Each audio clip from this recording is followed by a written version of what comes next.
4 kilometers, almost 3,800 meters. This is a depth the human mind cannot truly comprehend.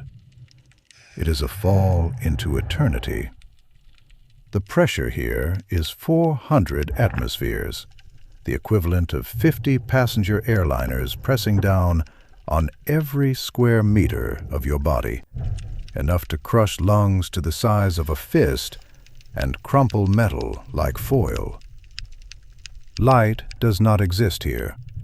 Not a single photon has ever reached this place.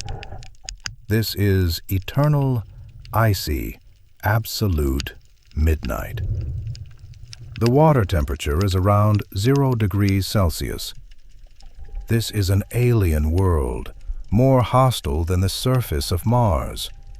And here, in this mercilessly hostile universe, lies it, Titanic, the ship of dreams, unsinkable, a symbol of human pride that became a symbol of human tragedy. For more than 100 years, it lay in darkness, a ghost, a legend, the resting place of 1,500 souls. We thought we knew everything about it. We read books, we watched films. We memorized the stories of the passengers.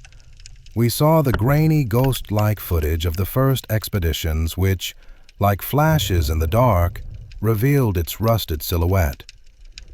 We thought the mystery was solved. An iceberg, a breach, negligence, too few lifeboats. It was a tragedy, but a comprehensible one. But we were wrong. We were only seeing a shadow. Technology has changed. It allowed us to do what would have been unthinkable just 10 years ago. Not merely to visit, not merely to observe, but to penetrate its dead heart. And what the robotic drone, an unmanned messenger from our world, discovered inside the flooded halls, shocked everyone. It was not a single discovery. It was a revelation that forces us to rewrite the very history of the ship's sinking, and to realize that it is not alone down there. In that icy darkness, it has company. Before we move on, we'd like to ask for a bit of support. A like and a subscription would be the best thank you. Thank you. Before we go inside, we must understand what we are looking for. For decades, Titanic was not just a ship. It was a ghost. It was searched for over 73 years. Dozens of expeditions, millions of dollars, all in vain. The ocean was simply too vast. And then, in 1985, it happened. Robert Ballard's expedition. But his mission was a cover. Ballard was a naval officer. His real, secret objective, funded by the U.S. Navy, was to locate the sunken nuclear submarines Thresher and Scorpion. The deal was simple. Find our submarines, and if there's time left, you can look for your Titanic. There was time. 12 days. Ballard used a new strategy. He wasn't searching for the ship itself, he was searching for debris. He knew the ship must have left a trail as it fell. And in the final days of the expedition, late at night in the control room, an anomaly appeared on sonar. Then the camera being dragged above the seabed revealed a boiler, one of Titanic's massive boilers. They had found the trail. Hearts were pounding. They followed a path of coal, plates, wreckage, and then out of the darkness, a wall rose. A wall of steel, torn, black, gigantic. It was Titanic. But that was only the first shock. Titanic was not lying proudly and intact on the seabed as it had been depicted. It was broken, split in two. The bow, astonishingly intact, was embedded in the seabed like a spear.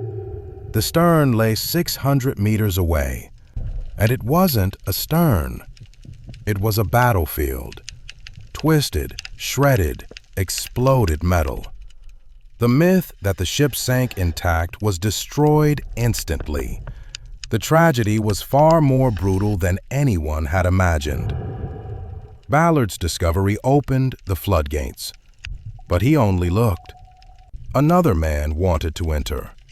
James Cameron, a filmmaker, but above all, an explorer. He was obsessed. For his film, he needed more than exterior shots. He needed to go inside. He made dozens of dives, more than anyone on Earth. He piloted the Russian deep-sea submersibles Mir. But even that wasn't enough. So he built robots, small, agile scout drones. Their names were Jake and Elwood. They were his eyes. And he sent them where no human could go. These were the first images from inside, and they were haunting. Elwood slipped through a glowing opening where the grand staircase once stood. He drifted through first-class corridors. We saw chandeliers, covered in rust but still hanging from ceilings, cabins, bathrooms, brass bed frames. And then he found something that should not have been there. Paper. Fragments of paper, miraculously preserved. Silt, low oxygen levels, and tannins from decayed wood created perfect conditions for preservation. Cameron showed us Titanic as a haunted house. Fascinating, but like peering through a keyhole. We still couldn't see the whole picture. The ship was too large, the darkness too absolute. Technology at the time gave us only fragments, and all those years, while we watched those images, something else was happening in the dark, quietly, relentlessly, horribly. Then, very recently, a revolution occurred. An expedition by Magellan Limited and Atlantic Productions returned to Titanic, not with cameras, but with scanners. Over 200 hours of dives. This time, no manned submersibles, autonomous underwater drones, high-tech torpedoes packed with sensors. Their names were Romeo and Juliet. They worked as a pair. No pilots, no cables, artificial intelligence. Their mission? Map everything. Like robotic lawnmowers, they methodically scanned every centimeter of the debris field, kilometer after kilometer. They didn't just record video. They used side-scan sonar, 3D scanners, lasers, 715,000 images, 16 terabytes of data. On the surface, supercomputers spent weeks stitching it all together. For the first time in history, a digital twin was created. We saw Titanic completely, without water, without darkness, as if someone had pulled the plug from the Atlantic. This perfect, ghostly 3D model was the first real shock. It was too detailed. It revealed things no human eye had ever seen. A serial number on a propeller. Rows of sealed champagne bottles in the sand. A single shoe beside what was once a suitcase. But it also revealed something terrifying. Comparing it to Ballard's photos from 1985 and Cameron's from the 1990s, scientists turned pale. The ship was disappearing, not merely rusting, collapsing at an alarming exponential rate. What we believed was a permanent monument turned out to be a sandcastle at high tide. The roof above the grand staircase had collapsed. The gymnasium, once remarkably intact, was gone. The famous captain's bathtub, filmed by Cameron, was now exposed. The entire wall had fallen away. The bow, once so solid, is sagging under its own weight. The crow's nest, where Frederick Fleet shouted, "Iceberg, right ahead!" is gone, collapsed, erased. The symbol of the tragedy had vanished. The digital model showed decks pancaking onto one another. The stern, once chaos, now barely distinguishable, just a mound of rust. Using this model, scientists built a timeline. They ran simulations. The verdict was shocking. We don't have much time. Perhaps a few decades, maybe less. 30 to 40 years, Titanic will disappear, become an unrecognizable heap of rust on the ocean floor. This became a race against time, and it required penetration, not just understanding how it's dying, but how it died.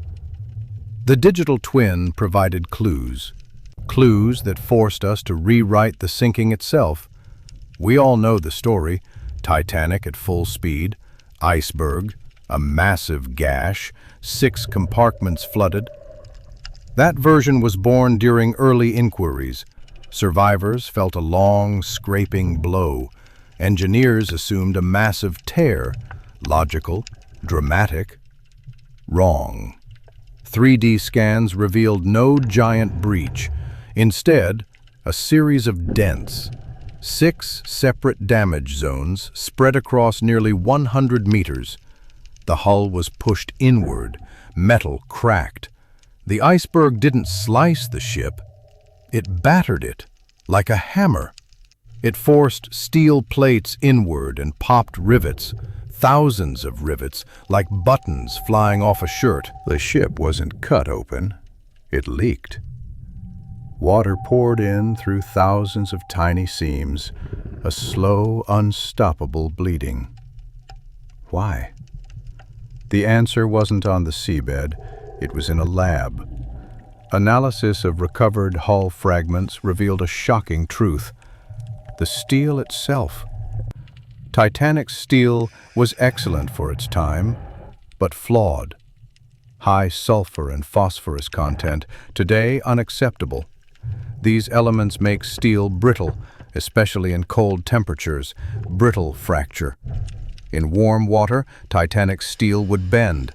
In -2 degrees Celsius North Atlantic water, it shattered like glass. The iceberg didn't just strike, it cracked the hull like a frozen wine glass. And then the rivets. 3 million rivets held Titanic together. In high-stress central areas, steel rivets were machine-installed, strong. But in the bow and stern, where curves were too tight for machines, wrought iron rivets were used, grade best. Not best as in quality, just the name. Iron with slag inclusions, hand-installed, to save time, to save money.